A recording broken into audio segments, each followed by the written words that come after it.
சமூக நீதி என்பதை எல்லோரும் மிக சாதாரணமாக இடஒதுக்கீடு பார்வையிலே பார்க்கிறார்கள். இடஒதுக்கீடு என்பது சமூக நீதி கோட்பாட்டில் ஒரு நடைமுறை உத்தி. அது ஒரு ஸ்ட்ராட்டஜி. சமூக நீதி என்பது ஒரு பெரிய கோட்பாடு. அது சமூகத்தில் மாற்றத்தை ஏற்படுத்துவதற்கான புரட்சிகரமான ஒரு கருத்தியல்.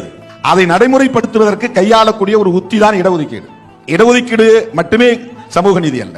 மறுபடியும் நான் சொல்கிறேன், விளிம்பு நிலை மக்களை எம்பவர் செய்வதுதான் சமூக நீதி. எம்பவர்மெண்ட் ஆஃப் மார்ஜினலைஸ்ட் செக்ஷன்ஸ் என்பதுதான் சோசியல் ஜஸ்டிஸ். பொருளாதார அடிப்படையில் சொல்லக்கூடியது அல்ல. அதனால இது சமூக நீதினே பேர். இல்லைன்னா பொருளாதார நீதி தனி இருக்கு. அரசு கான்ஸ்டிடியூஷன்ல நீதி 3 வகையாக சொல்லப்படுகிறது. Social justice, economical justice, political justice. 3 வகையான நீதி இருக்கிறது. ஆனால் சமூக நீதிக்குத்தான் முன்னுரிமை, முக்கியத்துவம் இங்கே இருக்கிறது. ஏனென்றால் இந்த சமூகத்தில் பெரும்பான்மை மக்கள், உழைக்கிற மக்கள் கல்வி மறுக்கப்பட்டவர்களாக இருக்கிறார்கள். அதனால் பொருளாதாரத்தில் பின்தங்கி இருக்கிறார்கள். கல்வி மறுக்கப்பட்டவர்களாக இருக்கிறார்கள். அதனால் அதிகாரத்தை இழந்திருக்கிறார்கள். பொருளாதாரம், கல்வி எதற்காக என்றால் அதிகாரத்திற்காகத்தான்.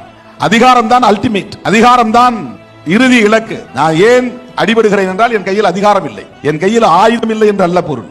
ஆயுதம் இருந்தாலும் அவனுக்கு பாதுகாப்பு கிடையாது. அதிகாரம் இருந்தால்தான் பாதுகாப்பு. அதிகாரமற்றவர்கள் தான் ஒடுக்கப்படுகிறார்கள்.